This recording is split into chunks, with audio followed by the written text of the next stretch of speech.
मेरी समझ से इतनी बातें आपको समझ में। Now we move to very important section and very important provision which we are going to discuss here,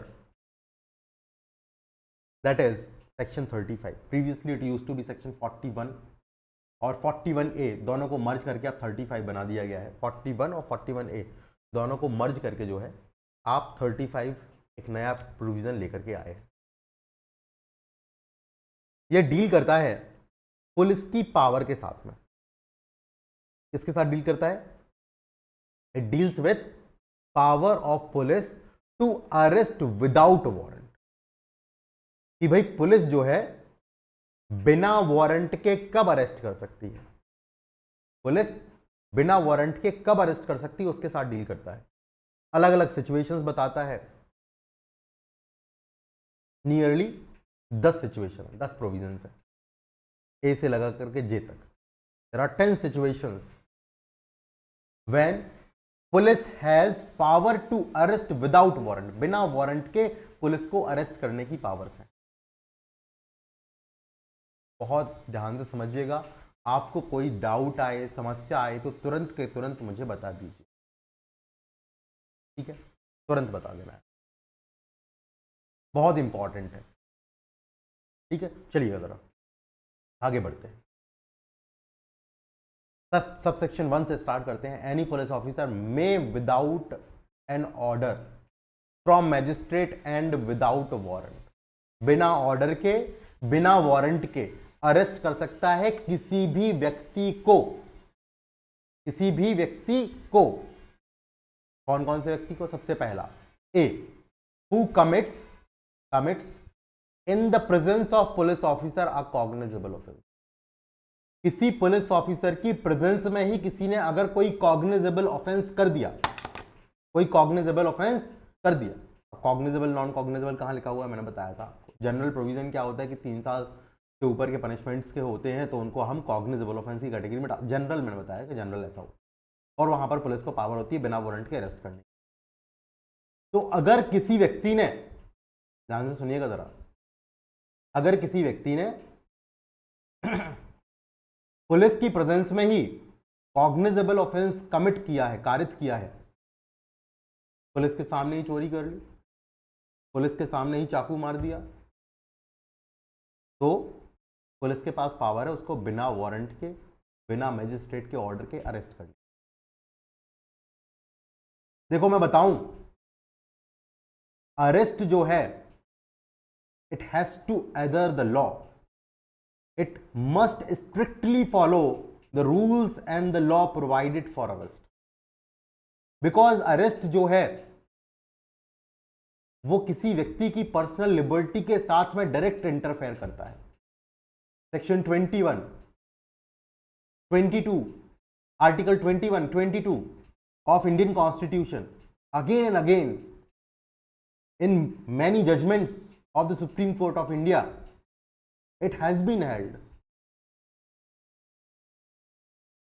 that if any police officer is making arrest, it must adhere to the rules and the provisions of the relevant law। पहले CRPC, अभी BNS, बहुत सारे supreme court के guidelines निकल।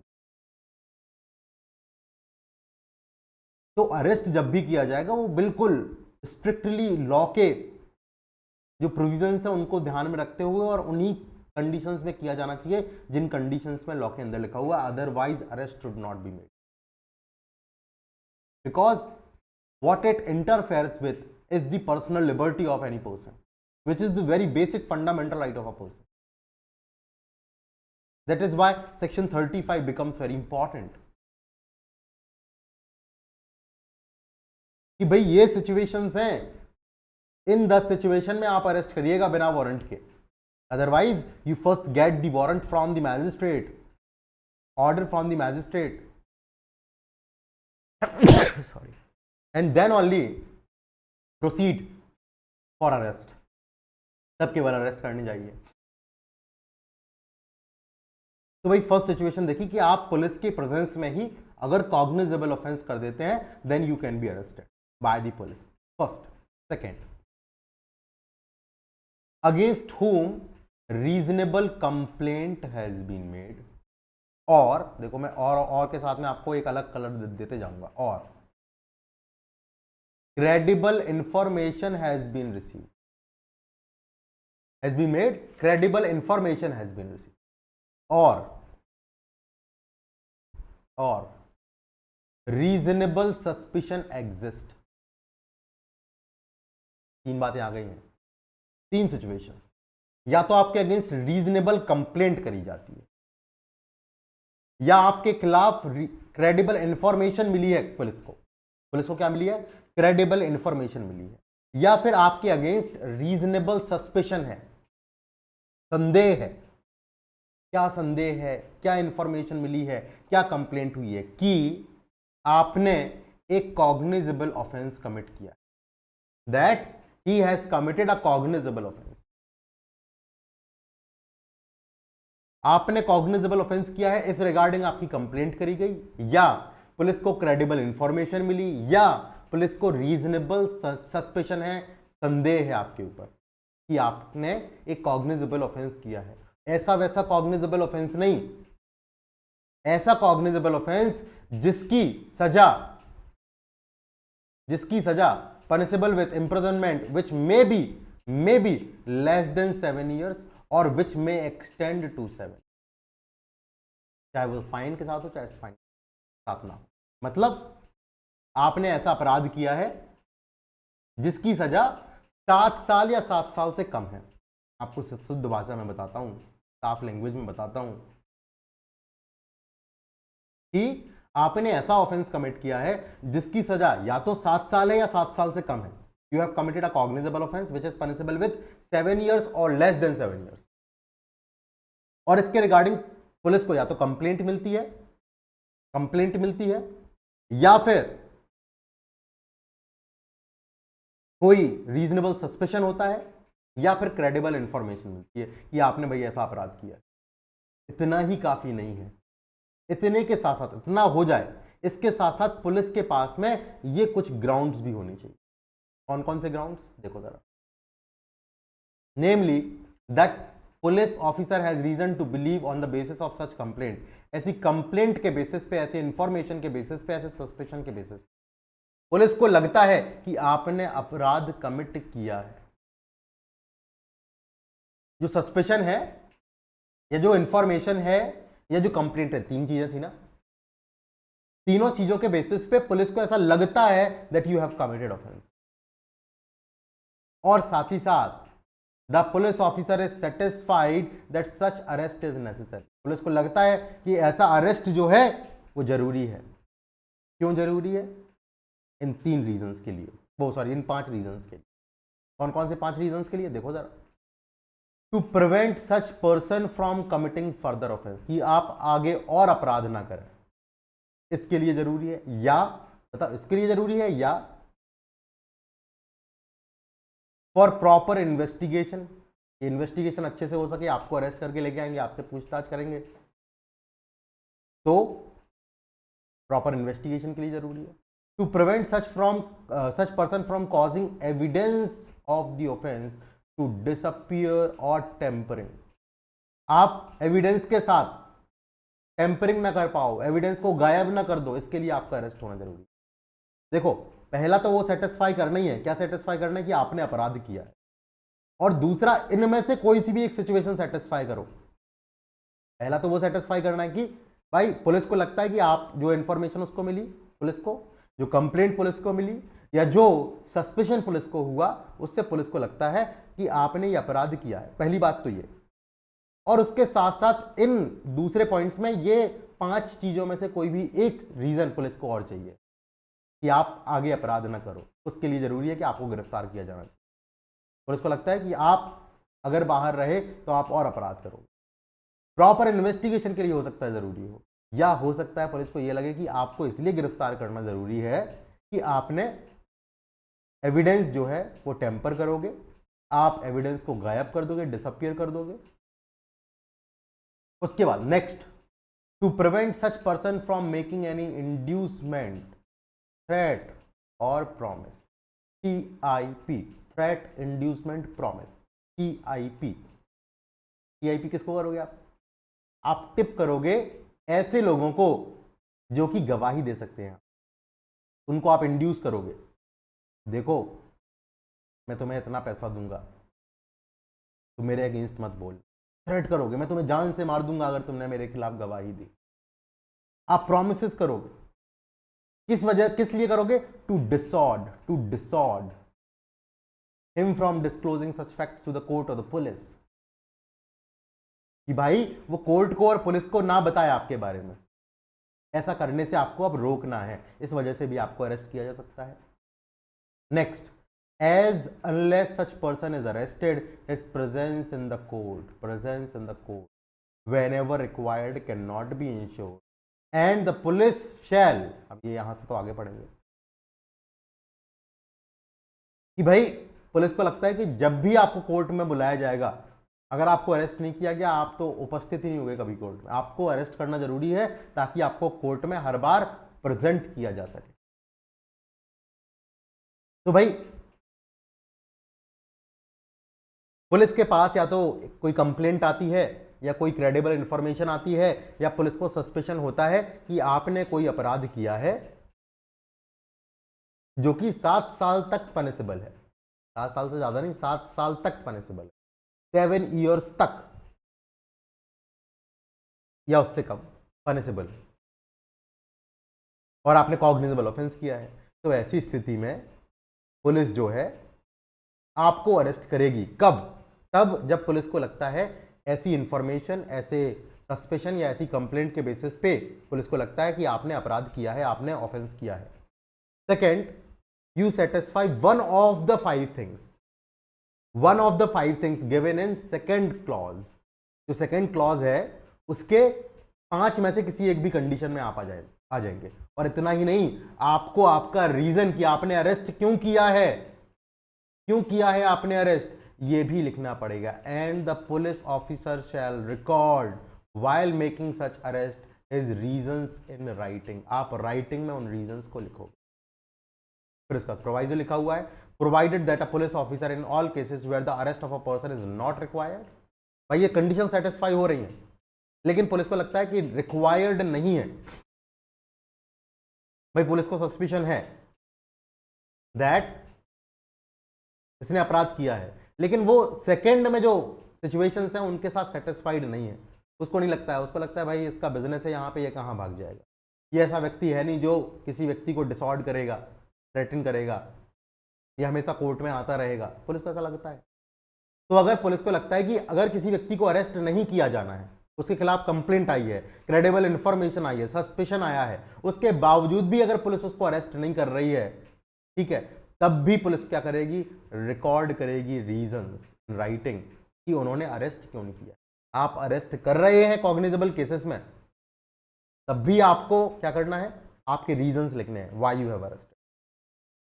और अगर आपने arrest नहीं किया है इन क्लॉज बी, तब भी आपको आपके रीजंस लिखने पड़ेंगे, why you have not arrested. यहां तक कोई डाउट, कोई समस्या बताओ जरा। कोई समझ, कोई इश्यू नहीं, बहुत बढ़िया। अब आगे बढ़े। देखो ये हो गया अभी कितने टाइम तक के लिए? ये 7 साल तक के लिए हो गया। वो मैं बता रहा हूं, आप बहुत इंपॉर्टेंट है ये प्रोविजन। अब इसके बाद हम केसेस पर भी पहुंचेंगे, क्योंकि मैं बताऊं इससे आगे जितने भी प्रोविजंस लिखे गए हैं, इवन 35 में भी बहुत सारे प्रोविजंस जो अभी डले हुए हैं, पहले नहीं थे, अमेंडमेंट के थ्रू जोड़े गए थे। तो सीआरपीसी था 1973 का, उसमें मैनी अमेंडमेंट्स वर मेड। 2000 में, 2005 में अमेंडमेंट्स किए गए और उनके थ्रू बहुत सारे प्रोविजंस को डाला गया जो कि सुप्रीम कोर्ट जजमेंट्स की वजह से ऐड करे गए। अब हालांकि वो सारे के सारे प्रोविजंस डाल दिए गए हैं, बट फिर भी हमें पता होना चाहिए कि किस जजमेंट में क्या बोला गया था, वो जजमेंट किस से रिलेट करता है, दैट वी विल डिस्कस। और उसके बाद फिर हम प्रोविजंस को तो पढ़ ही लेंगे। हालांकि 35 में आपको बिना प्रोविजन पढ़ाए, वो बिना जजमेंट्स बताए पढ़ा रहा हूं अभी, but you will get to know कि जो इसमें अंदर भी बातें करी गई हैं वो सारी बातें वही हैं जो सुप्रीम कोर्ट ने अपने जजमेंट्स के थ्रू बोली हैं बार बार। ठीक है, चलो जरा आगे बढ़ते हैं। अब हमने ए पढ़ लिया, बी पढ़ लिया। ए पढ़ा था हमने कि भाई पुलिस ऑफिसर की प्रेजेंस में ही आपने क्या कर दिया, कॉग्निजेबल ऑफेंस कर दिया। बी पढ़ा हमने कि आप जो पुलिस ऑफिसर है उसको कोई इंफॉर्मेशन मिलती है, कंप्लेंट मिलती है, सस्पेशन होता है कि किसी व्यक्ति ने कॉग्निजेबल ऑफेंस कमिट किया है जिसकी सजा 7 साल तक हो सकती है, वो बी हो गया। सी देखो किसके लिए है, ठीक में कोई क्रेडिबल इंफॉर्मेशन मिलती है पुलिस को कि किसी व्यक्ति ने कॉग्निजेबल ऑफेंस कमिट किया है जिसकी सजा 7 साल से ज्यादा है और डेथ सेंटेंस है। 7 साल से ज्यादा है या डेथ सेंटेंस, मतलब सारे के सारे 7 के नीचे वाले बी में आ गए और 7 से ऊपर वाले सी में आ गए, ठीक है। And the police officer has reason to believe, police officer को रीजन है, he has reason to believe, उसका ऐसा विश्वास है ऐसी इंफॉर्मेशन के बेसिस पे कि उस व्यक्ति ने ऑफेंस कमिट किया है, that such person has committed the offence, तो वो उसको गिरफ्तार कर सकता। अब देखो जरा, ऑफेंस की सीरियसनेस बढ़ गई, बी में भी कॉग्निजेबल ऑफेंस है, सी में भी कॉग्निजेबल ऑफेंस है।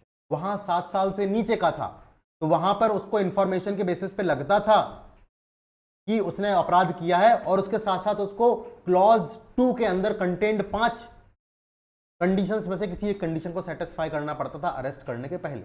यहां पर ऐसा नहीं है, यहां पर उसको रीजंस भी रिकॉर्ड नहीं करने हैं, हालांकि करने पड़ते हैं, हम देखेंगे आगे, लेकिन यहां नहीं लिखा है।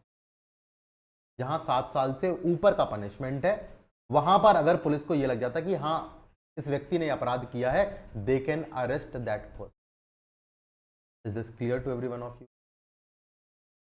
मेरे समझ में।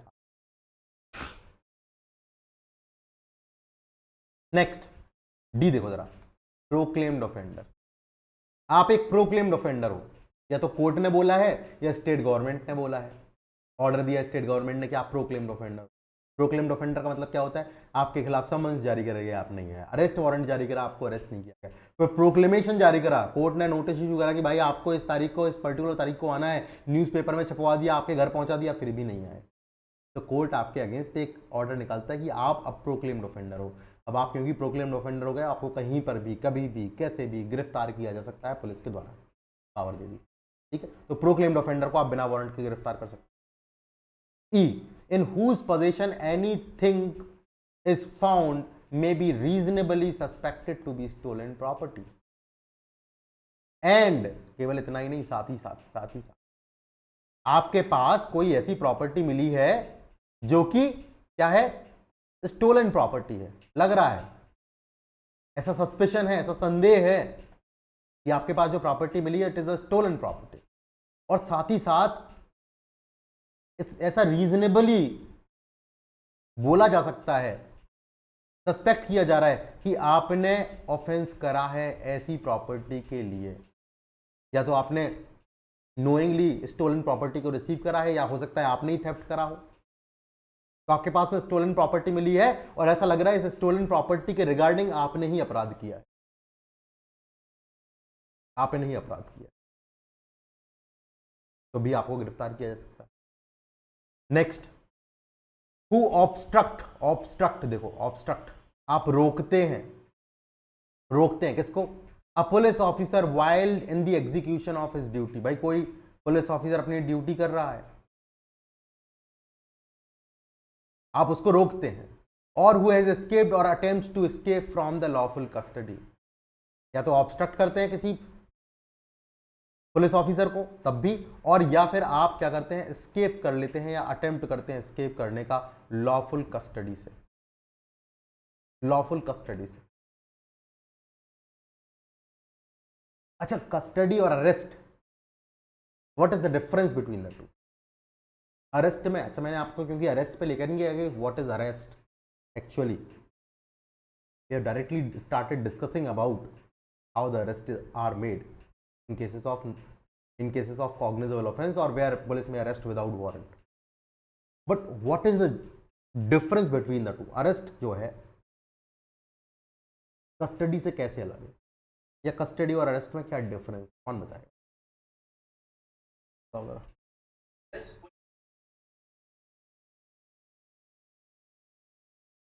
कौन करता है कौन नहीं करता है वो जाने दो बाद में, ठीक है। फॉर एग्जाम्पल आप बोले लगो भाई पेन तो जो है केवल कौन कौन सी पेन की कंपनी होती है मैं भूल गया, कौन सी कंपनी होती हैं पेन की, वो कंपनी बना रही है और पेंसिल तो नटराज बना रहा है। तो this is not the difference between pen and pencil. The difference will be कि उसमें इंक यूज होती है, इसमें ग्रेफाइट यूज होता है। हाँ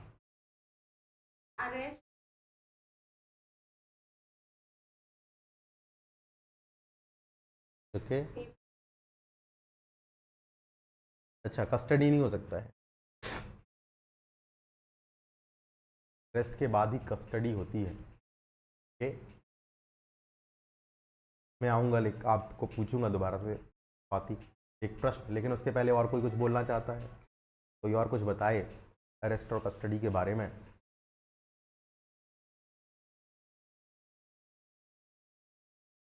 बोलो जरा,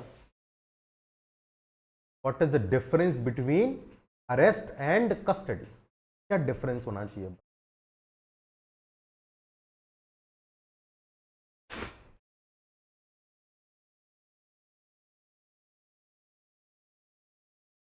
बताओ। अरे इतना कुछ तो दिमाग में आता होगा, जैसे दो लोगों के दिमाग में आया, वासु के दिमाग में कुछ आया है उसने बता दिया, इसके बाद स्वाति के दिमाग में कुछ आया स्वाति ने बता दिया। ऐसे ही आप लोग के दिमाग में भी कुछ आना चाहिए, मंतशा, मानसी, अनीश।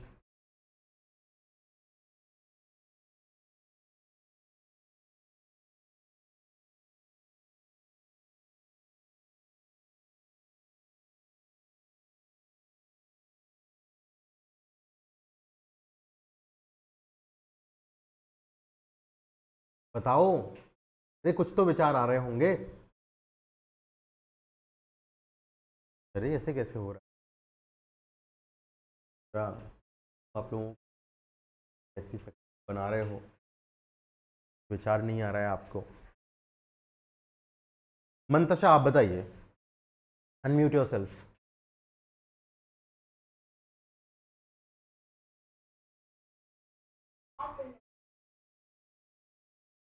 नहीं नहीं नहीं नहीं, आप ये बताओ कि अरेस्ट से आपको क्या लगता है, क्या होता होगा अरेस्ट में?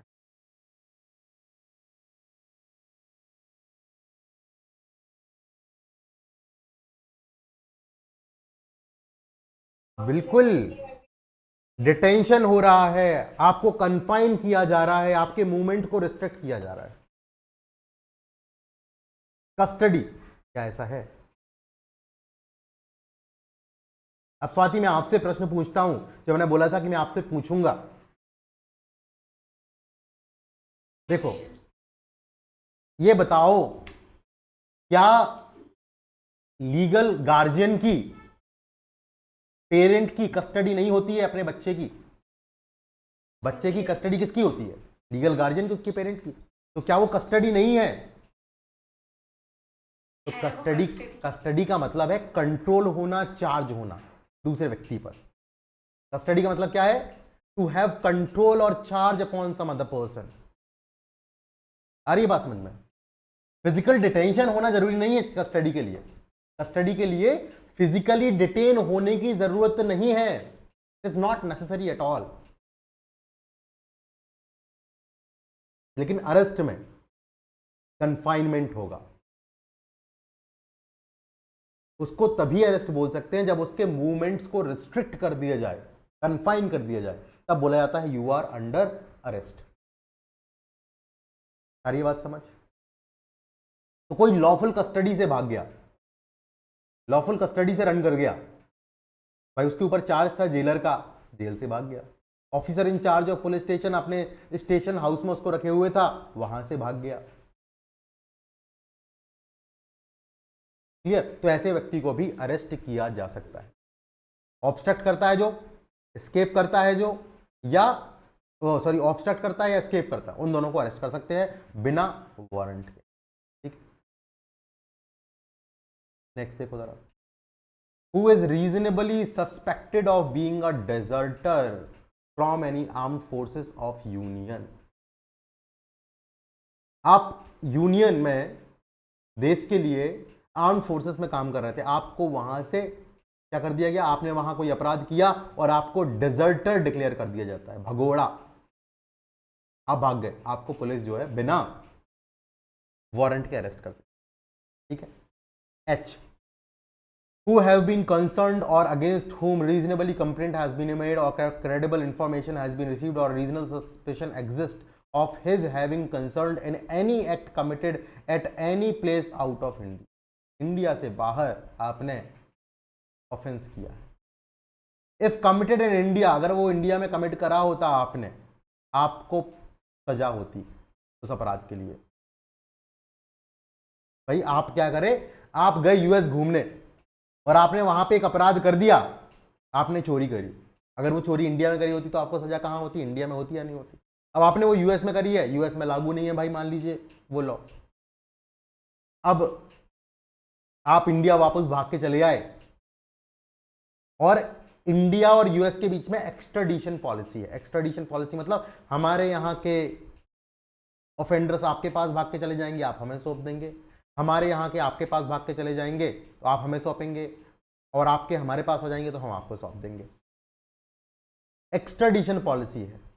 तो ऐसे केसेस में भी आपको बिना वारंट के अरेस्ट किया जा सकता है under any law relating to extradition or otherwise liable to apprehend or detained in the custody in India. या तो एक्सट्राडिशन है, या भाई मान लीजिए वहां से रेक्विजिशन आया, रेसिप्रोकल अरेंजमेंट अभी हम पढ़ेंगे आगे जाकर के, तो रेसिप्रोकल अरेंजमेंट में भी ऐसी बात आपको देखने को मिलेगी कि भाई वहां के कोर्ट जो है आपको रिक्वेस्ट करते हैं कि भैया इस व्यक्ति को अरेस्ट करके हमें पहुंचा दो, तो करती है पुलिस बिना वारंट के। ठीक है। नेक्स्ट देखिए, who being a released convict, अब आप एक रिलीज्ड कन्विक्ट है, commits a breach of any rule made under subsection 5 of 394 subsection 5 के अंदर कुछ कंडीशंस दी गई हैं कि जब आपको छोड़ा जाता है तो आपको कुछ कंडीशंस फॉलो करनी पड़ती हैं। आप वो कंडीशंस को ब्रेक करोगे तो आपको बिना वारंट के फिर से अरेस्ट कर लिया जाए। आ रही है बात समझ? रिलीज्ड कन्विक्ट, आपका कन्विक्शन हो गया, आपको सजा हो गई, आपको अंदर कर दिया गया, अब आपको रिलीज करा जा रहा है कुछ पैरोल वगैरह पर, कुछ कंडीशंस पर, you have to fulfil those condition. Next, for whose arrest any requisition whether written or oral has been received from another police। भाई दूसरा पुलिस स्टेशन है, भाई आप जबलपुर पुलिस स्टेशन में बैठे हुए हो, इंदौर के पुलिस स्टेशन से एक रिक्विजिशन आता है कि भाई एक अपराधी आपके जबलपुर एरिया में घूम रहा है, आप उसको अरेस्ट करके हमें सौंप दो, और उस अपराधी को अरेस्ट करने की पावर, बिना वारंट के अरेस्ट करने की पावर किसके पास में है? इंदौर की पुलिस के पास में है। तो अगर इंदौर की पुलिस ऐसा रिक्विजिशन जबलपुर की पुलिस से करती है तो जबलपुर की पुलिस जो है बिना वारंट के भी अरेस्ट कर सकती है उस व्यक्ति को। Officer provided that requisition specifies, requisition में लिखा हुआ है person to be arrested and offence or other cause for his arrest to be made and it appears therefrom person might lawfully be arrested without warrant. बिना warrant के उसको arrest किया जा सकता है, ऐसा लगता है आपको, क्योंकि स्पेसिफाई कर रखा है ऑर्डर के अंदर, रिक्विजिशन के अंदर लिखा हुआ है कि साहब इसने ये अपराध किया, आपने देखा अरे ये अपराध तो 7 साल से ऊपर के पनिशमेंट वाला है, इसको बिना वारंट के अरेस्ट कर सकते हैं, तो आप इसको अरेस्ट कर सकते हैं। तो these are the 10 conditions in which police officer में अरेस्ट विदाउट वारंट। मैं बताऊं 10 की 10 इंपॉर्टेंट है, बहुत क्वेश्चन बनता है, सीधा सीधा क्वेश्चन आ जाता है, आपको याद रहेगा आसानी से। कैसे बताता हूं, there's an acronym to it। Acronym समझते हैं? एक्रोनिम सिप, सोडर,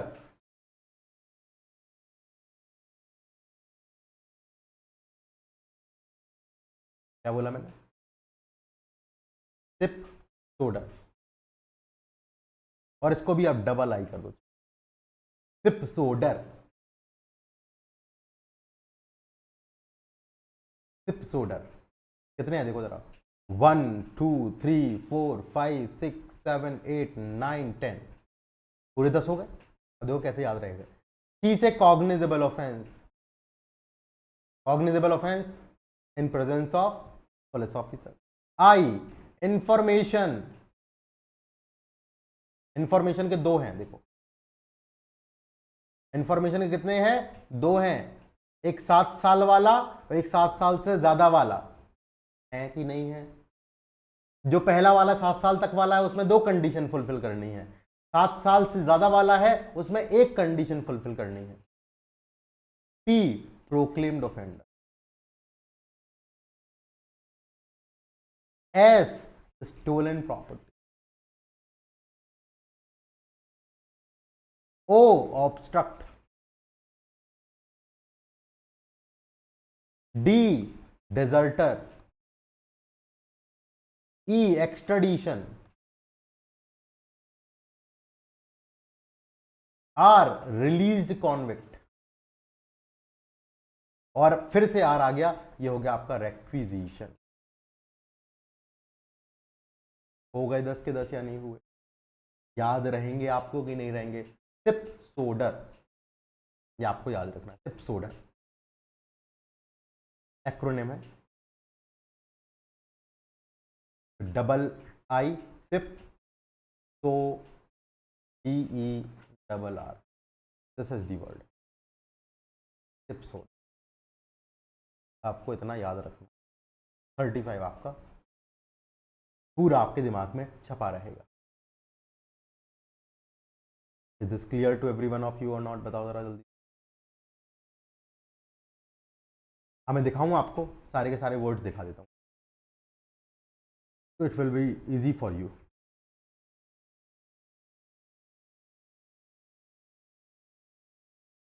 बैरेक्ट पर चलते हैं, अच्छा रंग इस्तेमाल करते हैं। कौन सा रंग इस्तेमाल करें? पर्पल।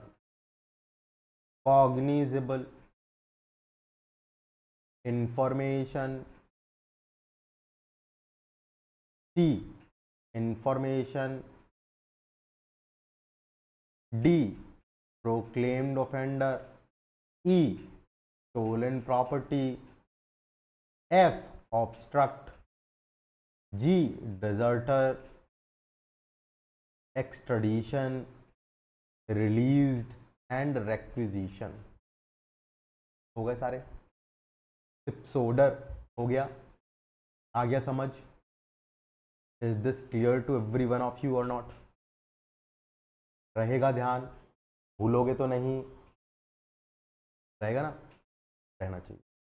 अब कुछ और रूल्स हैं अरेस्ट से ही रिलेटेड। अभी अरेस्ट से रिलेटेड पूरे के पूरे बहुत सारे प्रोविजंस हमें पढ़ने हैं। Some of them have been included in this BNSS because of some judgments of the Supreme Court of India. वो हमें सब जानना है, समझना है। लेकिन उससे पहले हम जो बाकी बचे हुए प्रोविजंस है, एक बार उनको और थोड़ा सा देख लेते हैं, समझ लेते हैं कि उनमें क्या लिखा गया है। Nothing much has been written, I guess, I must tell you, nothing much has been written. बहुत आसान सी बातें करी गई। तो भाई बोला कि कॉग्निजेबल ऑफेंस में आप ऐसे अरेस्ट करोगे, और कॉग्निजेबल ऑफेंस में भी कब अरेस्ट करना है? 7 साल से कम वाला है तो कैसे करोगे? बी में बताया। 7 साल से ज्यादा वाला है तो कैसे करोगे? सी में बताया। लेकिन अगर नॉन कॉग्निजेबल वाला हुआ तो क्या करोगे? तो उसके लिए लिखा सबसेक्शन। तो बोला 39 के प्रोविजंस को ध्यान में रखना है। 39 में डील करा गया है कि आप नॉन कॉग्निजेबल केसेस में कब अरेस्ट कर सकते हैं। हम पढ़ेंगे 39 को बाद में, कि नॉन कॉग्निजेबल में अरेस्ट करते हैं आप बिना वारंट के, लेकिन कब करते हैं वो पढ़ेंगे 39। Subject to the provisions of 39। Important क्या है? No person concerned in non cognizable offence, चाहे उसके अगेंस्ट कंप्लेंट ही क्यों ना की गई हो, क्रेडिबल इंफॉर्मेशन ही क्यों ना मिली हो, रीजनेबल सस्पिशन ही क्यों ना हो कि उसने नॉन कॉग्निजेबल ऑफेंस किया है, उसको आप अरेस्ट नहीं कर। कब तक अरेस्ट नहीं करेंगे? जब तक कि आपको वारंट नहीं मिल जाता है, ऑर्डर नहीं मिल जाता है। नॉन कॉग्निजेबल ऑफेंस के केस में you will not arrest, police shall not arrest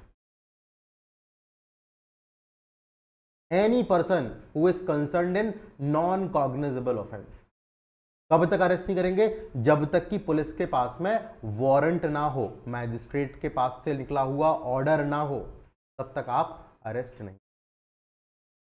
clear और नॉट? बताओ जरा। 39 एक्सेप्शन है। 39 में एक सिचुएशन है कि भाई नॉन कॉग्निजेबल ऑफेंस कर दिया आपकी उपस्थिति में, आप पुलिस वाले हो, आपकी उपस्थिति में उसने नॉन कॉग्निजेबल ऑफेंस कर दिया, तब तो अरेस्ट करोगे नहीं। आप पूछोगे साहब कौन हो आप, आपका नाम क्या है, आपका पता क्या है, और अगर वो नाम और पता ना बताए तो फिर आप अरेस्ट करो।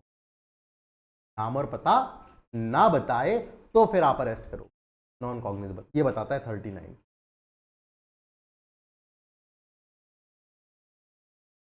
गेटिंग माई पॉइंट और नॉट? समझ में आ रही है सारी बातें या नहीं आ रही बताओ? आ रही है ना? मजेदार लग रहा है? अभी लग रहा होगा। चलो आगे देखते हैं। Subsection 3, the police officer shall in all cases where the arrest of a person is not required. B में वहीं के वहीं प्रोवाइजो लिखा हुआ था, बी में वहीं के वहीं प्रोवाइजो लिखा हुआ था कि भाई आपने अरेस्ट किया तो रीजन रिकॉर्ड करो, आपने अरेस्ट नहीं किया तो रीजन रिकॉर्ड करो। लेकिन जो सबसेक्शन 3 है वो पूरा का पूरा 1 पे अप्लाई होता है कि 1 की किसी भी सिचुएशन में, जो 10 सिचुएशंस बताई हैं आपने, 10 की 10 सिचुएशंस में किसी भी सिचुएशन में आते हुए उस व्यक्ति को अरेस्ट नहीं किया, जबकि उसका अरेस्ट किया जाना चाहिए था सबसेक्शन 1 के हिसाब से, फिर भी आपने अरेस्ट नहीं किया, तो आपको रीजन लिखना पड़ेगा। क्या लिखना पड़ेगा? देखो जरा, the police officer shall in all cases where the arrest of a person is not required under subsection 1 issue a notice directing. क्या करोगे? सबसे पहले नोटिस जारी करो। The person against whom a reasonable complaint has been made or a credible information has been received or a reasonable suspicion exists that he has committed a cognizable offense. Cognizable offense. भाई complaint आई आपके पास में, reasonable suspicion है, information आई कि सामने वाले ने, एक व्यक्ति ने कॉग्निजेबल ऑफेंस कमिट किया है और उसको आप अरेस्ट नहीं कर रहे हो एज पर सबसेक्शन 1। सबसेक्शन 1 में 3 situation A B C cognizable offences deal करती हैं, 3 सिचुएशंस ए बी सी। आप अरेस्ट नहीं कर रहे हो, you are not making arrest. What you should do, आप जब भी अरेस्ट नहीं करोगे, आपको लगता है अरेस्ट जरूरी नहीं है, आप क्या जारी करोगे? नोटिस इशू करोगे जिसके अगेंस्ट कंप्लेंट करी गई है, जिसके अगेंस्ट आपको इंफॉर्मेशन मिली है। क्या नोटिस जारी करोगे? कि वो आए और अपीयर हो आपके सामने, या ऐसे प्लेस पर, ऐसे टाइम पर जो नोटिस में लिखा हुआ है। ये पहले 41A हुआ करता था सीआरपीसी के अंदर। सीआरपीसी के अंदर क्या हुआ करता था? ये 41A। Now it is contained as section 35 subsection 3। जब भी आपको पता लगता है कि किसी ने कॉग्निजेबल ऑफेंस कमिट किया है और आप उसको अरेस्ट नहीं कर रहे, आपको लगता है उसको अरेस्ट करने की जरूरत नहीं है, what you will do, you will issue a notice. Notice issue करोगे और वो नोटिस में बताओगे कि उसको इस समय इस जगह पर अपीयर होना है। और जब तक भाई वो व्यक्ति उस नोटिस का पालन करता रहेगा, उसको अरेस्ट नहीं किया। लेकिन अगर हाँ पालन कर भी रहा है, उसको मान भी रहा है, और उसके बावजूद ही पुलिस को लगता है कि हाँ बहुत अब सिचुएशन ऐसी आ गई है कि वास्तविकता में इसने ही अपराध किया है और इसको अब अरेस्ट करना जरूरी ही है किसी और रीजन की वजह से, then police can also arrest. तो भाई जिसको भी नोटिस इशू करा जाएगा, वो उसकी ड्यूटी होगी कि उस नोटिस के साथ में कंप्लाई करे, और जब तक वो कंप्लाई करता रहेगा और कंटिन्यू करता रहेगा कंप्लाई ऐसे नोटिस के साथ में, उसको अरेस्ट नहीं किया जाएगा। पुलिस चाहे तो रीजंस रिकॉर्ड करके क्यों अरेस्ट कर रही है उसको अरेस्ट कर सकती है, क्यों अरेस्ट किया जाना चाहिए, ऐसी कंडीशन में अरेस्ट कर सकती है।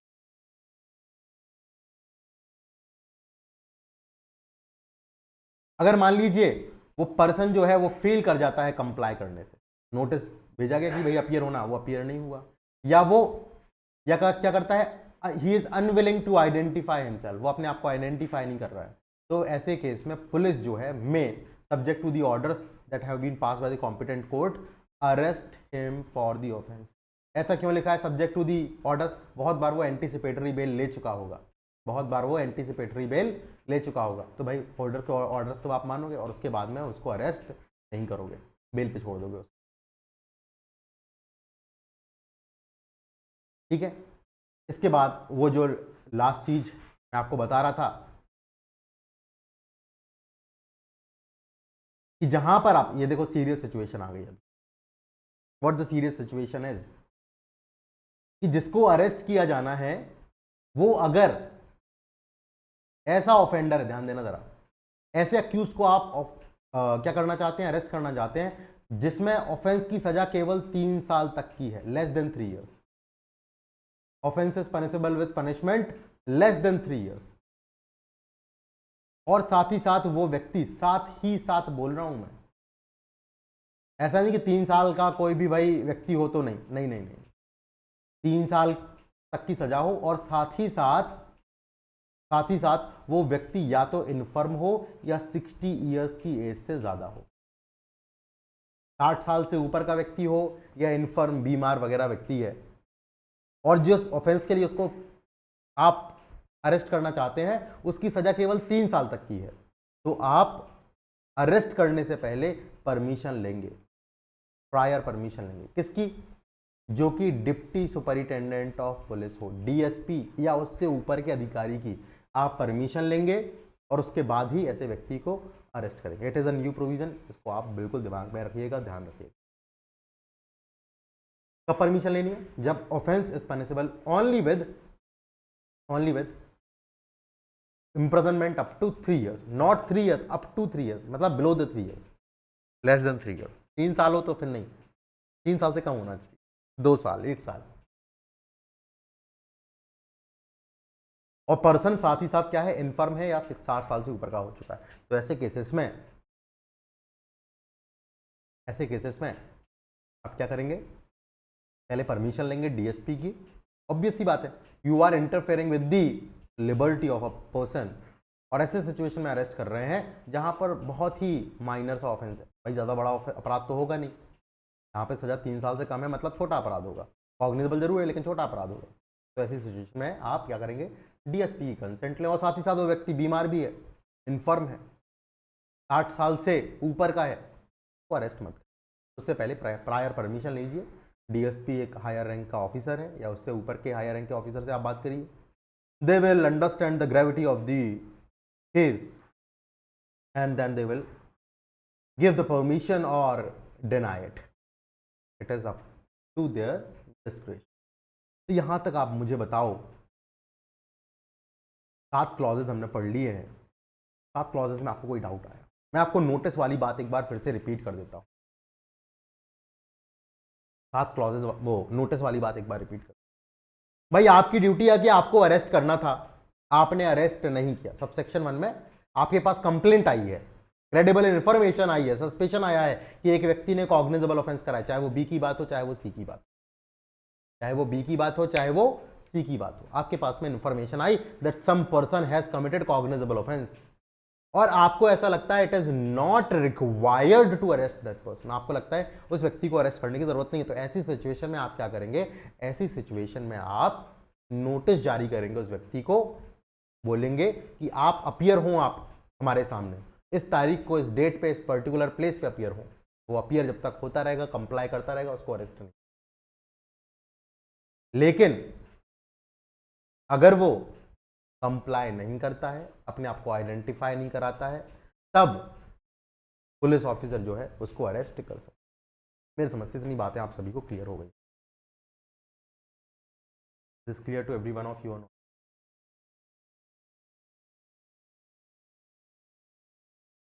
बहुत बहुत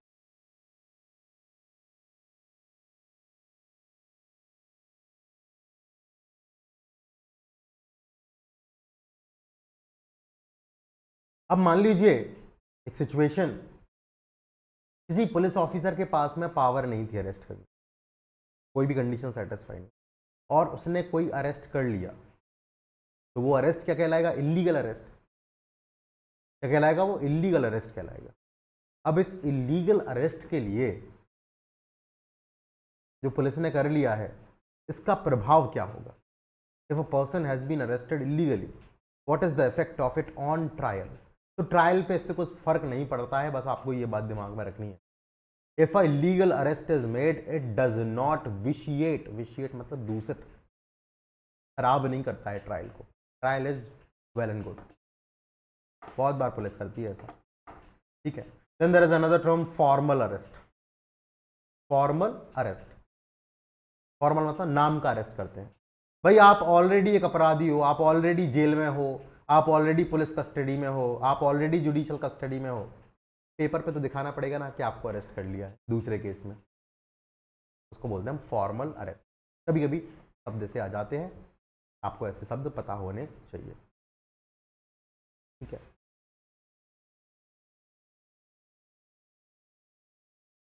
अब देखिए जरा अरेस्ट से रिलेटेड, क्योंकि ये डील करता है आपका,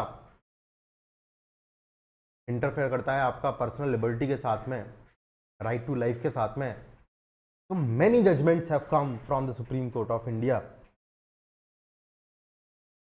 in reference to arrest and in order to protect the personal liberty of a person. बहुत जजमेंट्स आए हैं, there are numerous judgment, countless judgments are there. उन जजमेंट्स को हमें पता होना चाहिए, but I must tell you that those judgments have been incorporated in this BNSS, क्योंकि अभी लेटेस्ट जो है एक्ट है,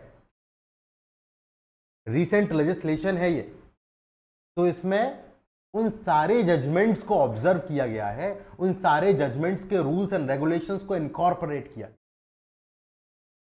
तो अभी हम क्या करेंगे, we will read all the provisions here कि भाई प्रोविजंस क्या क्या है, और फिर उसके बाद में आपको बताऊंगा सारे जजमेंट्स कि कौन से जजमेंट में कौन सी वाली बात को बोला गया था, और ये प्रोविजन जो आपने पढ़ लिए हैं वो कौन कौन से जजमेंट से इनकॉर्पोरेट करे गए थे। क्योंकि हो सकता है ना पूछा जाए, but it has been trend in judicial services examination, specially prelims में कि आपको पूछ लिया जाता है कोई जजमेंट, पहले पूछा जा रहा है, अब हो सकता है ना पूछा जाए, है ना। लेकिन उसके पहले भी मैं बताऊं, जब वो जजमेंट्स आए हैं, चाहे वो बासु हो, नीलमती बेहरा हो, ये सारे जजमेंट्स आए भी हैं,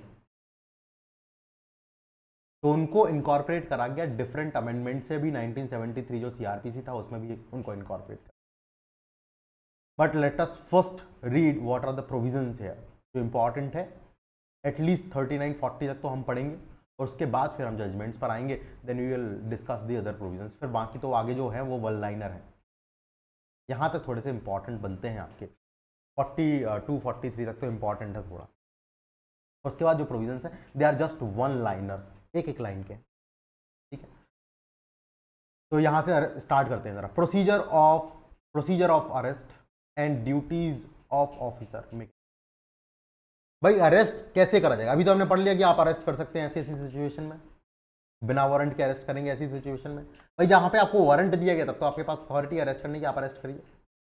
तो उस चाहे वारंट दिया गया हो, चाहे आप बिना वारंट के अरेस्ट कर रहे हो, जहां पे आपको पावर है बिना वारंट के अरेस्ट करने की, जब भी आप अरेस्ट करेंगे तो आपको इन बातों का ध्यान रखना है, इस प्रोसीजर का ध्यान रखना है। क्या करना है, इन बातों का ध्यान रखना है, इस प्रोसीजर का ध्यान रखना है। कौन बातों का? सबसे पहली बात, जब भी आप अरेस्ट करने जा रहे हैं, आप अपने नाम का जो आइडेंटिफिकेशन है, जो आपके नाम का आइडेंटिफिकेशन है, भाई नाम नेम प्लेट होती है, आगे आप लगा के रखते हैं, उसमें नंबर भी लिखा होता है पुलिस ऑफिसर का, तो वो आपको पहन के रखनी है। Bear an accurate and visible and clear identification of his name which will facilitate easy identification. जैसे आइडेंटिफाई तो हो कि भाई आप पुलिस वाले हो, आप अरेस्ट कर रहे हो, ठीक है, कहीं और से नहीं, पहले नहीं था ये सब कुछ, ये प्रोसीजर वगैरह। 41B की बात है ये, वहाँ पे नहीं थी, बाद में जोड़ा गया है अमेंडमेंट के थ्रू, अभी तो सब इनकॉर्पोरेट कर दिया गया है। डी के बासु में ऐसा बोला था कि आपको ऐसा करना चाहिए, ठीक है। पढ़ेंगे हम सारे जजमेंट्स पढ़ेंगे, केवल जजमेंट्स पढ़ने को रह जाएंगे, फिर हमें रूल्स नहीं पढ़ने पड़ेंगे। अभी पढ़ेंगे तो हमें सारे रूल्स भी पढ़ने पड़ेंगे, जजमेंट्स को लिखना भी पड़ेगा। अभी आप प्रोविजंस पढ़ लेंगे तो रूल्स को नहीं लिखना पड़ेगा, फिर आपको जजमेंट को लिखना नहीं पड़ेगा, आपको केवल जजमेंट्स याद रखने पड़ेंगे कि ये जजमेंट, ठीक है। तो आप क्या करेंगे, विजिबल आइडेंटिफिकेशन पहनेंगे अपने नाम का। दूसरा, आप मेमोरेंडम ऑफ अरेस्ट प्रिपेयर करेंगे। मेमो ऑफ अरेस्ट जिसको बोलते हैं शॉर्ट फॉर्म में, memo, arrest memo. You will prepare a arrest memo. Arrest memo में क्या क्या होगा देखो, जिसको एटलीस्ट एक विटनेस के द्वारा अटेस्ट किया जाएगा। एक विटनेस होगा जो कि साइन करेगा कि भाई उसने देखा है आपको अरेस्ट होते हुए, इंडिपेंडेंट विटनेस भाई ये, ये व्यक्ति कौन होगा? हो सकता है आपके फैमिली का मेंबर हो, जिस व्यक्ति को अरेस्ट किया जा रहा हो अक्यूज के फैमिली का मेंबर हो, अरेस्टेड पर्सन के फैमिली का मेंबर हो, या फिर कोई रेस्पेक्टेबल मेंबर ऑफ लोकेलिटी भी हो सकता है जहां पर उसको अरेस्ट किया जा रहा है। किसी भी व्यक्ति को, एक व्यक्ति को क्या करना पड़ेगा? उसको अटेस्ट करना पड़ेगा और उसके बाद में काउंटर साइन किया जाएगा जिस व्यक्ति को अरेस्ट किया। It will be countersigned by the person who has been arrested. और थर्ड, इन्फॉर्म करा जाएगा अरेस्टेड पर्सन को कि उसके पास ये अधिकार है, ध्यान से सुनिएगा जरा, उसके पास ये अधिकार है कि वो किसी रिलेटिव या फ्रेंड को या किसी अदर व्यक्ति को जो जिसका उसके द्वारा नाम बताया जाएगा, इन्फॉर्म करा जाए कि आपको अरेस्ट कर लिया गया। कि आपको अरेस्ट कर लिया गया, आपके फैमिली मेंबर को पता नहीं, आपके दोस्तों को पता नहीं, आप किसी भी व्यक्ति, एक व्यक्ति को बता सकते हैं, एक या तो रिलेटिव को बता दीजिए या अपने दोस्त को बता दीजिए या किसी और दूसरे व्यक्ति को जिसको आप बोलेंगे उसको इन्फॉर्म कर दिया जाएगा कि आपको अरेस्ट किया गया है। तो पहला क्या?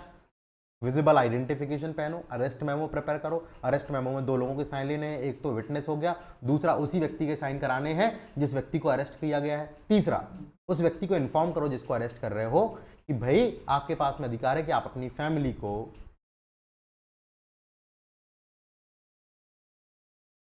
रिलेटिव को या किसी दूसरे व्यक्ति को जिसको आप बोलो उसको सूचित कर दिया जाए। लेकिन ये सूचना देने की जरूरत एक केस में नहीं पड़ती है। वो केस कौन सा है?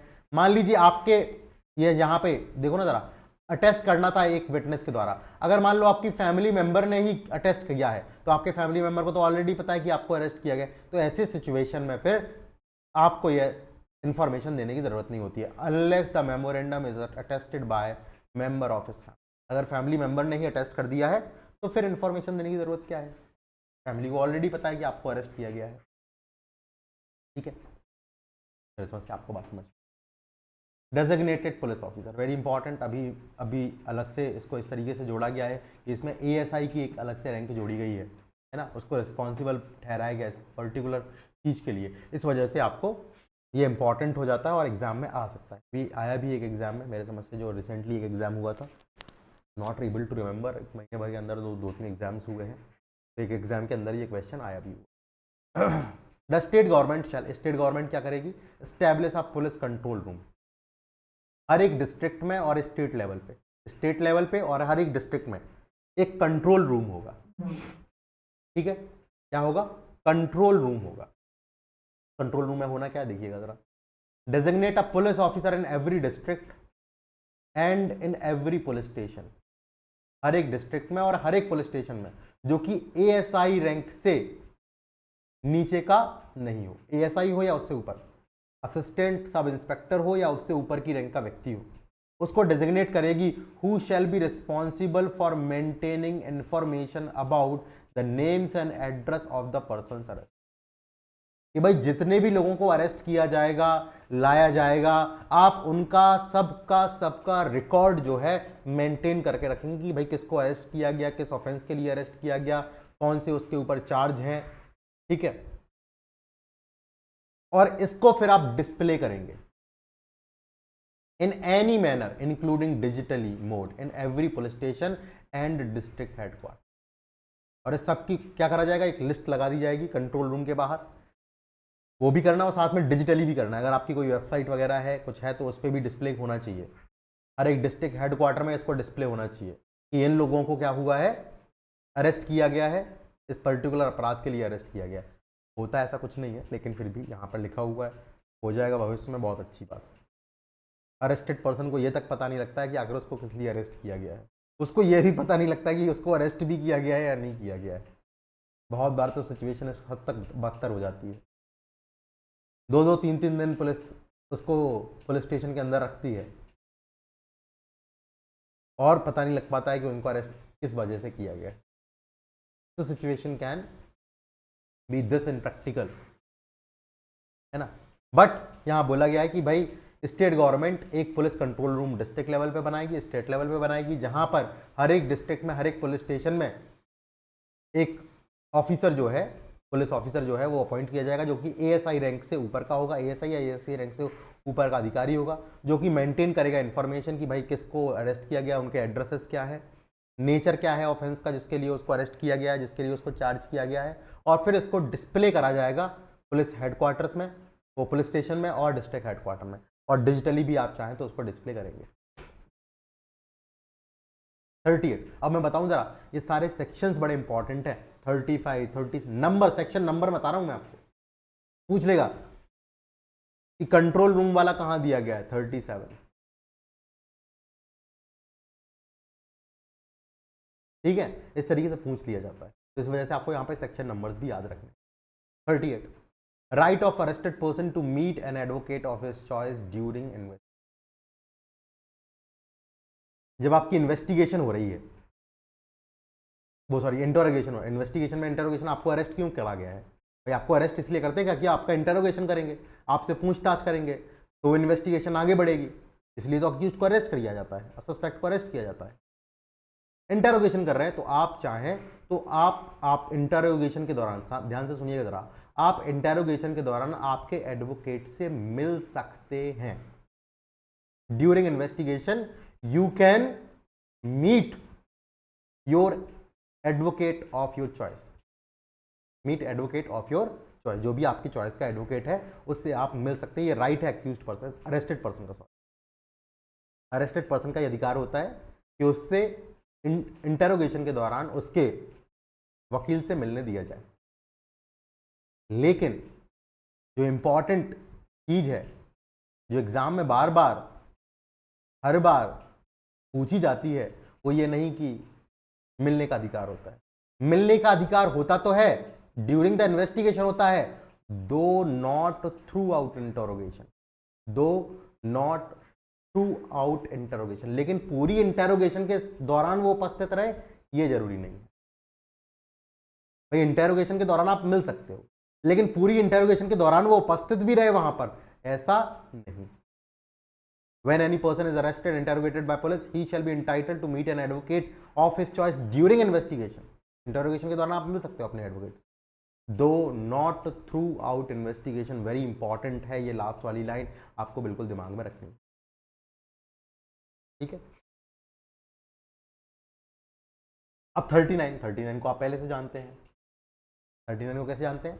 35 के सबसेक्शन 2 से, कि किसी भी व्यक्ति को जो कि नॉन कॉग्निजेबल ऑफेंस किया हुआ है उसको आपको गिरफ्तार नहीं करना है बिना वारंट के, subject to provisions of section 39 देख लीजिए, मैं हालांकि बता चुका हूं आपको। When any person who in the presence of police officer, देखो जरा, पुलिस ऑफिसर की प्रेजेंस में आपने ऑफेंस कमिट कर दिया,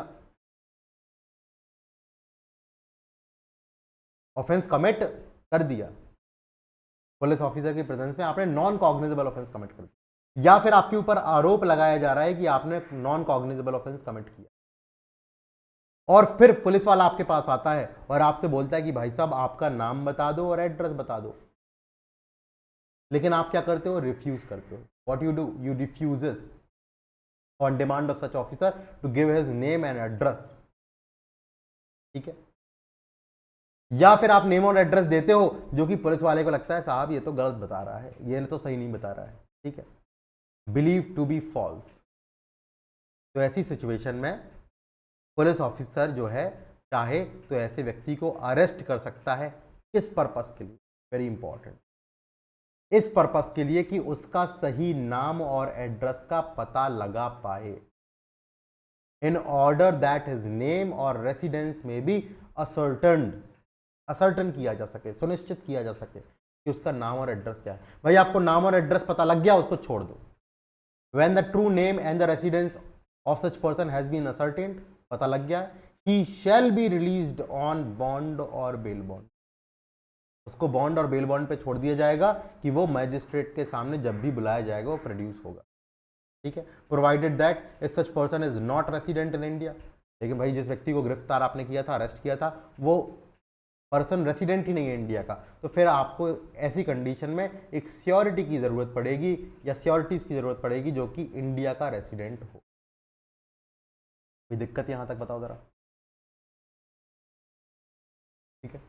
इसके बाद provision subsection 3, very very important, भाई उसने नाम पूछा आपने, उसने नॉन कॉग्निजेबल आपके ऑफेंस प्रेजेंस में किया, या आपको जानकारी मिलती है कि उसने नॉन कॉग्निजेबल ऑफेंस किया है, आप गए हो, आपने उसको पूछा कि भाई आपका नाम क्या है, आपका एड्रेस क्या है, उसने नहीं बताया, आपने उसको गिरफ्तार कर लिया। आप उसको गिरफ्तार करके ले आए, आपने पूछने का प्रयास किया कि भाई बता दे नाम क्या है तेरा, एड्रेस क्या है तुम्हारा, वो नहीं बता रहा है, he is not saying anything at all. 24 घंटे के अंदर भी आपको पता नहीं लगता। अरेस्ट के 24 घंटे भाई हो गए, आपको नहीं पता लगा। तो ऐसी कंडीशन में क्या करोगे आप? छोड़ना पड़ेगा आप, या फिर मैजिस्ट्रेट के सामने उपस्थित कराना पड़ेगा, अननेसेसरी डिटेन नहीं करोगे। If the true name of the resident such person is not ascertain with in 24 hours from the time of arrest, arrest से 24 आवर्स के अंदर नहीं हो पाता है, या फिर वो व्यक्ति बेल बॉन्ड एग्जीक्यूट नहीं कर पाता है। भाई बोला था ना कि आपने सही नाम अपना एड्रेस बता भी दिया, फिर भी आपको बेल बॉन्ड साइन करना है, उसके बाद आपको छोड़ा जाएगा। अब वो नाम तो बता दिया, एड्रेस बता दिया, लेकिन बेल बॉन्ड साइन नहीं कर रहा है, तो ऐसी कंडीशन में क्या करेगा? He shall forthwith be forwarded to nearest magistrate having jurisdiction, जो भी जुरिसडिक्शनल मैजिस्ट्रेट है, नियर सबसे पास का जो जुरिसडिक्शनल मैजिस्ट्रेट है उसके पास में आप उसको क्या कराएंगे? उपस्थित कराएंगे। इज दिस क्लियर और नॉट? बताओ जरा, 39 आपको समझ में आया? नॉन कॉग्निजेबल केसेस तो ये करना है। ठीक है।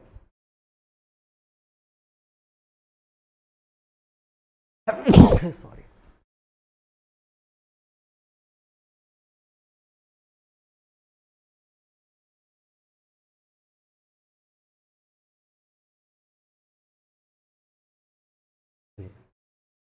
तो भाई अभी तक जो हम बात देख रहे थे वो देख रहे थे कि पुलिस जो है बिना वारंट के अरेस्ट कर सकती, पुलिस जो है बिना वारंट के अरेस्ट कर सकती, बिल्कुल। कब कर सकती है वो जान लिया। नॉन कॉग्निजेबल ऑफेंस में कब बिना वारंट के अरेस्ट करेगी वो जान लिया। अरेस्ट कैसे किया जाता है वो जान लिया। सारी चीजें हमने समझ। अब बोला गया कि भाई प्राइवेट पर्सन जो होता है, प्राइवेट पर्सन, हम भी अरेस्ट कर सकते हैं। तो हम कब अरेस्ट कर सकते हैं, सबसे इंपॉर्टेंट वो, और कैसे अरेस्ट करेंगे वो, ये दोनों बातें इंपॉर्टेंट है। तो सबसे पहले देखते हैं कब अरेस्ट कर सकते हैं। When you and I can make it, हम private person, we are a private person, तो when we can arrest, very important, बहुत आता है एग्जाम में, बार बार आया है एग्जाम के अंदर। When a private person can arrest, a private person may arrest or cause to be arrested any person who in his presence, आपके प्रेजेंस में, आप हो, आपके प्रेजेंस में एक ऑफेंस कमिट करता है, जो ऑफेंस नॉन बेलेबल है और cognizable. Very important, very very important. केवल कॉग्निजेबल नहीं, केवल नॉन बेलेबल नहीं, नॉन बेलेबल भी होना चाहिए, कॉग्निजेबल भी होना चाहिए। दोनों बातें बिल्कुल गांठ बांध करके आप ध्यान से समझ लीजिए इस बात को, बार बार खुद को ध्यान दिलाते रहना। प्राइवेट पर्सन केवल तब अरेस्ट कर सकता है जब उसकी ही प्रेजेंस में कोई ऑफेंस कमिट किया जाता है जो कि नॉन बेलेबल भी है और कॉग्निजेबल भी है। दोनों बातें होनी चाहिए। अगर कॉग्निजेबल और बेलेबल हुआ, नहीं कर सकते हो आप arrest. Non cognizable non bailable हुआ, नहीं कर सकते हो आप अरेस्ट।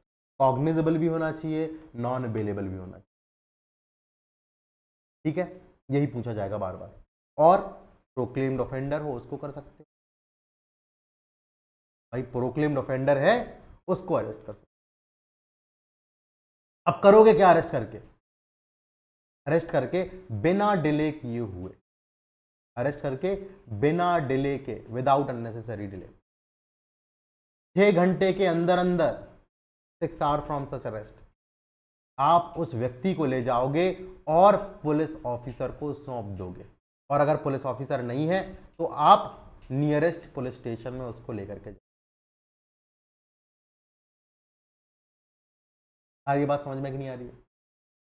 भाई आपने अरेस्ट कर लिया, आप अरेस्ट किसको कर सकते हो? या तो प्रोक्लेम्ड ऑफेंडर हो उसको कर सकते हो, नॉन अवेलेबल कॉग्निजेबल ऑफेंस आपकी प्रेजेंस में कर दिया, उसको अरेस्ट कर सकते हो। अरेस्ट करने के बाद तुरंत के तुरंत, लेकिन 6 घंटे के अंदर अंदर आपको उस व्यक्ति को लेकर के जाना है पुलिस वाले के पास। पुलिस वाले को दे दो उसको, अगर पुलिस वाला नहीं है तो नियरेस्ट पुलिस स्टेशन लेकर के जाओ।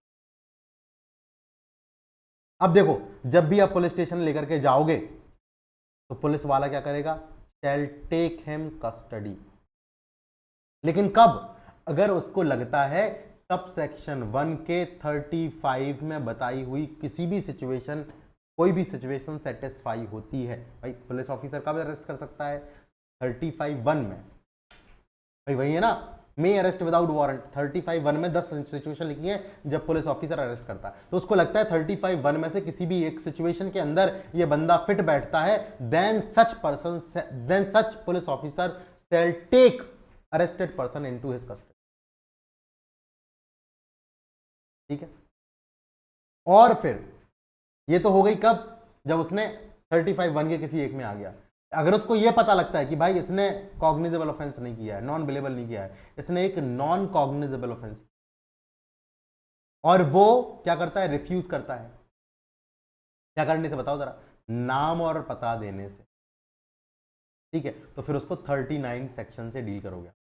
कौन से प्रोविजन से डील करोगे, सेक्शन 39 पूरा प्रोविजन था कि भाई उसको पूछो, नहीं बताता है उसको गिरफ्तार कर लो, गिरफ्तार करके पता करो, नहीं पता कर पाते हो पुलिस के सामने ले जाओ, वो मैजिस्ट्रेट के सामने ले जाओ। ठीक है, but if there is no sufficient reason to believe that he has committed any offence, आपको लगता है उसने तो कोई अपराध ही नहीं किया, देखो कॉग्निजेबल किया, 35(1) वाली कोई सिचुएशन सेटिस्फाई हुई, सेकेंड से डील कर दो, उसको अपनी कस्टडी में ले लो। उसने नॉन कॉग्निजेबल किया, उससे नाम और पता पूछो, बता दिया छोड़ दो, नहीं बताया मजिस्ट्रेट के सामने प्रोड्यूस करना है 24 घंटे में, अगर पता नहीं लगे। अब आपको यही लग रहा है कि उसने तो कोई अपराध ही नहीं किया है, he shall be released at once, he shall be at once released, तुरंत के तुरंत उसको रिलीज कर दे। इज दिस क्लियर, क्लियर है या नहीं, बताओ जरा मेरी समस्या। अब प्राइवेट पर्सन अरेस्ट कर सकता है, मैजिस्ट्रेट भी अरेस्ट कर सकता है। When any offense is committed in presence of magistrate, चाहे वो एग्जीक्यूटिव मैजिस्ट्रेट हो चाहे जुडिशियल मैजिस्ट्रेट, वो क्या कर सकता है, खुद ही उस व्यक्ति को अरेस्ट कर सकता है। अब देखो जरा, यहां पर ये नहीं लिखा है कि कॉग्निजेबल ऑफेंस, यहां ये नहीं लिखा है कि नॉन कॉग्निजेबल ऑफेंस, लिखा हुआ है एनी ऑफेंस। कोई भी अपराध आप करते हो मैजिस्ट्रेट की प्रेजेंस में, मैजिस्ट्रेट या तो खुद गिरफ्तार कर सकता है या किसी व्यक्ति को ऑर्डर दे सकता है कि भाई इसको गिरफ्तार करो, और उसके बाद में उसको कस्टडी में ले सकता है। जो भी प्रोविजंस दिए हैं पहले उनको ध्यान में रखते।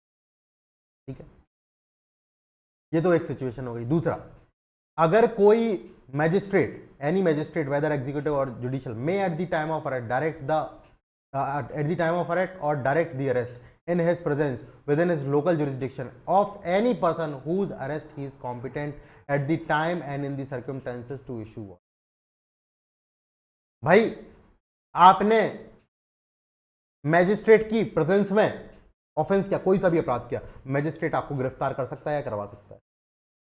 आपने उसकी कोई प्रेजेंस में कोई अपराध नहीं किया, लेकिन आपके अरेस्ट के लिए वो वारंट इशू करने के लिए कॉम्पिटेंट है। किसी भी रीजन की वजह से आपने, हो सकता है कोई कॉग्निजेबल ऑफेंस किया हो या नॉन कॉग्निजेबल, उसकी प्रेजेंस में नहीं किया, बट आपके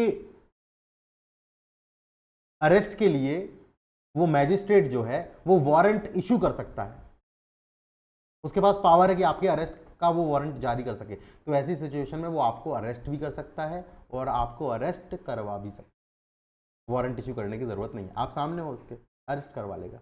इज दिस क्लियर और नॉट।